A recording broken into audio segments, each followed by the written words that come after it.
अस्सलाम वालेकुम। अच्छा, 2012 regular first year commerce accounts MCQs आज हम ये देखेंगे।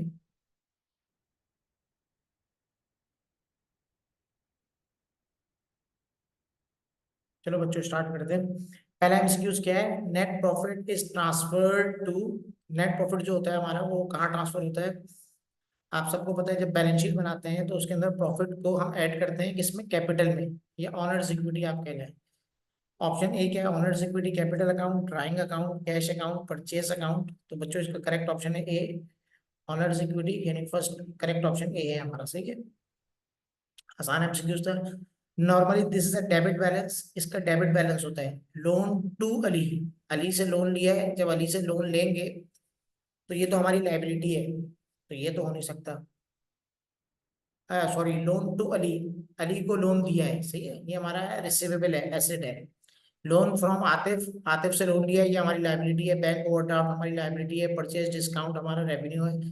बच्चों ए, ए ऑप्शन का डेबिट बैलेंस होगा क्योंकि ये हमारा एसेट है। सही है, बाकी सारे बी और सी लाइबिलिटी है, डी हमारा रेवेन्यू है। परचेज डिस्काउंट उस करेक्ट बैलेंस भी क्रेडिट होता है। A trial balance is a balance sheet balance of the account, bank account, a rough draft of the final accounts, a list of balances in the ledger। बिल्कुल सही है, D option. Laser की spelling गलत है, इसको देख लीजिएगा, LEDGER होता है। सही है। Number four, this is a nominal account closed at the end of the period. This is a nominal account. अच्छा देखिए, अकाउंट दो तरह के होते हैं, मैंने आप लोगों को बताया हुआ है क्लास में। मैं आपको यहाँ पे बता देता हूँ। अकाउंट्स दो तरह के होते हैं।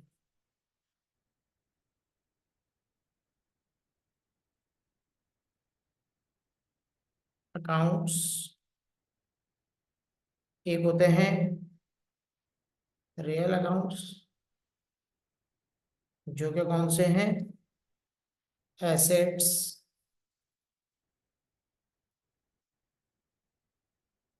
Liability and capital. और दूसरे अकाउंट कौन से होते हैं? Nominal.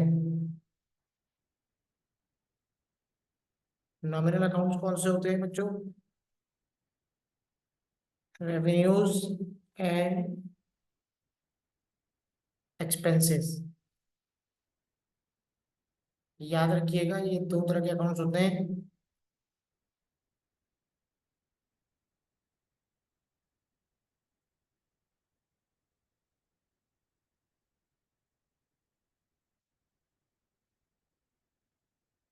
Right, nominal accounts close हो जाते हैं, रियल अकाउंट्स क्लोज नहीं होते। आपको पता है जो बैलेंस शीट के अकाउंट होते हैं वो क्लोज नहीं होते। तो आपको पूछ क्या रहे हैं यहाँ पे हमसे? इसका करेक्ट ऑप्शन क्या है? प्रीपेड एसेट है, एक्रूड रेंट लाइबिलिटी है, rent expense, earn rent. Rent expense हमारा क्या कहते हैं? नॉमिनल अकाउंट है। सही है, फर्स्ट एसेट है, सेकंड जो है वो लाइबिलिटी है, फोर्थ भी लाइबिलिटी है। सही है, नंबर फोर फिफ्थ पे आ जाए। This is not a book of original entry. ये बुक ऑफ ओरिजिनल एंट्री नहीं है। General journal book of original entry होते हैं, cash receipts journal, purchase journal, subsidiary laser. Subsidiary laser books of original entry नहीं होता, यानी इसमें general journal के बाद क्वेश्चन होती है। Number six, special journals are used to avoid numerous entries in subsidiary ledger, general ledger. Both of these subsidiary ledger में are used to avoid numerous entries in general ledger की बहुत सारी entries को avoid करता है। आपको पता है जनरल लेजर में तो कैश की भी एंट्रीज आती हैं, फर्नीचर की भी आती है और बहुत सारी आती हैं, लेकिन स्पेशल जनरल में सिर्फ क्रेडिट पे जो स्टॉक खरीदते हैं, बेचते हैं या रिटर्न करते हैं वो आता है। तो इसका बी ऑप्शन है। Current liabilities are such obligations which are to be satisfied within। current liabilities within 1 year होती है, नॉन करंट आफ्टर 1 year होती है। आसान एमसीक्यूज है। पेटी cash book is a book of small size used for small payments, used for small receipts, used in small businesses। बेटा B है, small payments के लिए होता है। सही है, रिसीट्स के लिए नहीं होगा। पेटी कैश बुक में सिर्फ और सिर्फ पेमेंट्स करते हैं, रिसीट्स को नहीं रिकॉर्ड करते। स्मॉल एक्सपेंसेस ही होते हैं। Number nine, a debit balance of a bank in firm's cash book will be shown in the bank statement। देखें, फर्म्स, फर्म के बैंक अकाउंट का डेबिट बैलेंस है, बैंक स्टेटमेंट में वो क्रेडिट होगा। सही है, बैंक के लिए वो लाइबिलिटी है, क्रेडिट बैलेंस है। फर्म के अकाउंट में अगर डेबिट है तो बैंक स्टेटमेंट में क्रेडिट होगा। नंबर 10 क्या कह रहा है, if the gross profit is ₹50,000 and the net profit is 25% of the gross profit, then the operating expense, इसको मैं आपको बॉक्स में बना के दिखा देता हूँ किस तरह से होगा ये। देखें इसकी कैलकुलेशन करते हैं बॉक्स में। वो कह रहा है, देखें आपको पता है नेट प्रॉफिट क्या होता है, net profit equals to gross profit, gross profit minus operating expenses.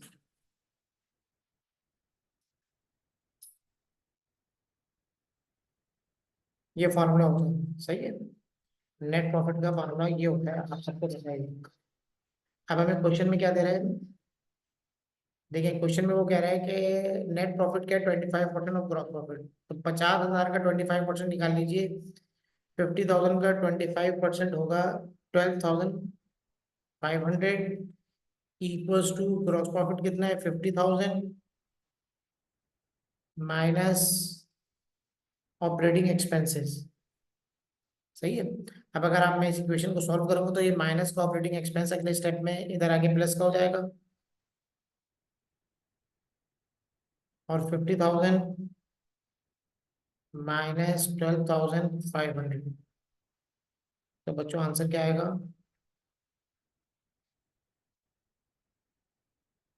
37,500। सही है। अब देखेंगे यहाँ पे करेक्ट ऑप्शन में है, आई थिंक ये एक जीरो कम लगा हुआ है इसमें, इसको आप लोग पास पेपर में देख लीजिएगा। इसका करेक्ट ऑप्शन ये है, सही है, 37,500। मैं यहाँ पे एक जीरो का इजाफा कर देता हूँ, ठीक है। तो बी ऑप्शन हो गया हमारा, ये वर्किंग मैंने यहाँ साइड में बना दिया। Number 11, a fix assets is reported on balance sheet at its, balance sheet में जो फिक्स एसेट्स को रिकॉर्ड करते हैं वो बुक वैल्यू पे करते हैं, बुक वैल्यू पे। बुक वैल्यू का मतलब क्या है, जितने की हमने खरीदी थी। सही है। मार्केट वैल्यू क्या है ये नहीं देखते, रिप्लेसमेंट वैल्यू क्या है, बुक वैल्यू। बुक वैल्यू का मतलब क्या है, जितने पे हमने चीज को खरीदा हुआ है। इफ से number 12, if sales return is recorded as purchase return by mistake, net income will be. अब देखें सेल्स रिटर्न जो है, एक मिनट के लिए आप सोचें, सेल्स रिटर्न क्या है, सेल्स रिटर्न हमारा क्या कहते हैं, एक्सपेंस होता है। सेल्स रिटर्न हमारा क्या होता है, एक्सपेंस होता है। उसको हमने एज अ परचेज रिटर्न के तौर पर रिकॉर्ड कर लिया, यानी हमने परचेज रिटर्न रिकॉर्ड कर लिया, और परचेज रिटर्न की नेचर क्या है, रेवेन्यू। तो एक एक्सपेंस को रिकॉर्ड किया नहीं, उसके बदले हमने एक रेवेन्यू को रिकॉर्ड कर लिया, तो उसकी वजह से नेट इनकम क्या होगी, नेट इनकम इंक्रीज होगी। सही है। अगर हम सेल्स रिटर्न को ही रिकॉर्ड करते तो हमारा एक्सपेंस रिकॉर्ड होता, एक्सपेंस की वजह से प्रॉफिट कम हो जाता है, लेकिन हमने उसको as a purchase return record कर लिया, ठीक है, तो जिसकी वजह से नेट इनकम इंक्रीज हो जाएगी। Number 13, owner's equity is increase by net income, withdrawal of cash, net loss. बच्चों नेट इनकम की वजह से बढ़ती है नेट इनकम और एडिशनल इन्वेस्टमेंट, ये मैंने आपको लास्ट एमसीक्यूज में भी बताया था। Number 14, this is an example of adjusting entry. Adjusting entry की example, a purchase of supplies on account, depreciation, बेटा बी डेप्रिसिएशन एडजस्टिंग एंट्री होती है, आपको पता है। बी सी और डी भी पढ़ लें, billing for service rendered, payment की नहीं है, एडजस्टिंग एंट्रीज।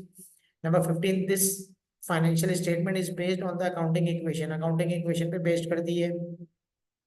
बहुत आसान एमसीक्यूज है। A balance sheet, balance sheet में आपको पता है assets equals to liability plus capital prove करना होता है। Cash book is used to record only cash transactions, credit transactions, cash and credit transactions. बच्चों ये बहुत आसान एमसीक्यूज है, बी ऑप्शन है इसका, कैश ट्रांजैक्शंस के तौर के लिए रिकॉर्ड होता है। Number 17, these types of accounts normally have credit balance, इनका क्रेडिट बैलेंस होता है। रेवेन्यू, एसेट्स, एसेट्स का तो डेबिट होता है, ये नहीं हो सकता। Revenue, expenses, owners equity, expenses का डेबिट बैलेंस है। नंबर सी बिल्कुल करेक्ट सही ऑप्शन है, आपने सही बताया। Number 18, sold office furniture on account will be recorded in, office furniture को हमने बेचा है उधार पे, परचेज जनरल परचेज रिटर्न। बेटा डी ऑप्शन, जनरल जनरल में रिकॉर्ड करते हैं, जनरल जनरल हमारे ऑप्शन में नहीं है। Reversing entries are passed, reversing entries आपको पता है at the end of accounting period होती है। नंबर 13,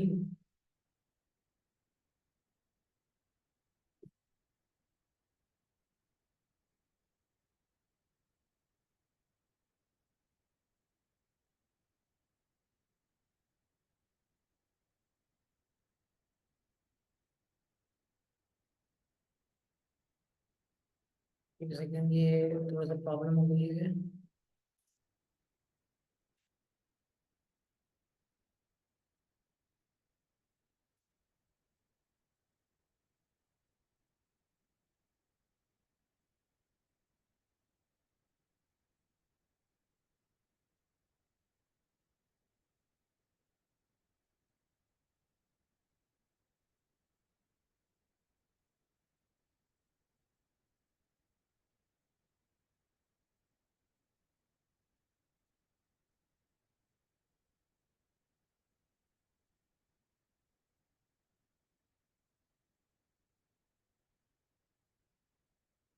और जो लास्ट रह गई थी,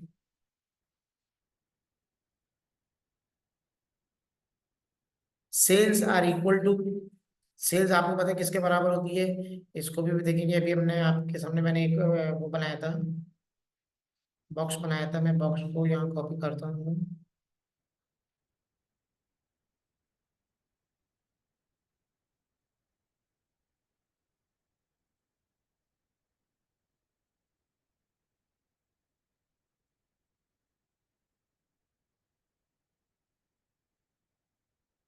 जीपी देखें किसके बराबर होता है?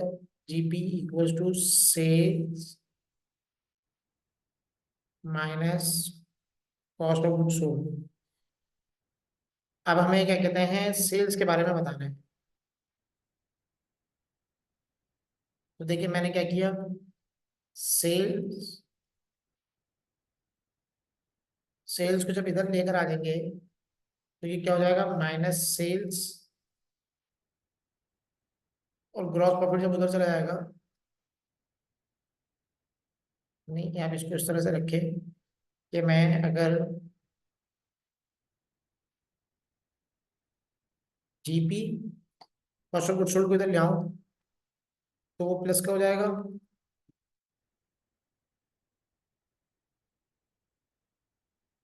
राइट? तो सेल्स बराबर होता है GP plus cost of goods sold. तो GP plus cost of goods sold कौन सा है? बी ऑप्शन है, देखिए बच्चों, राइट? ये बी ऑप्शन हमारा हो गया। ये हमारे सारे एमसीक्यूज हो गए 2012 रेगुलर में। अच्छा देखिए, थोड़ी बहुत प्रॉब्लम हो जाती है ऑनलाइन में ना, तो उसको आप थोड़ा सा इग्नोर कीजिएगा। ठीक है बच्चों, अल्लाह हाफिज।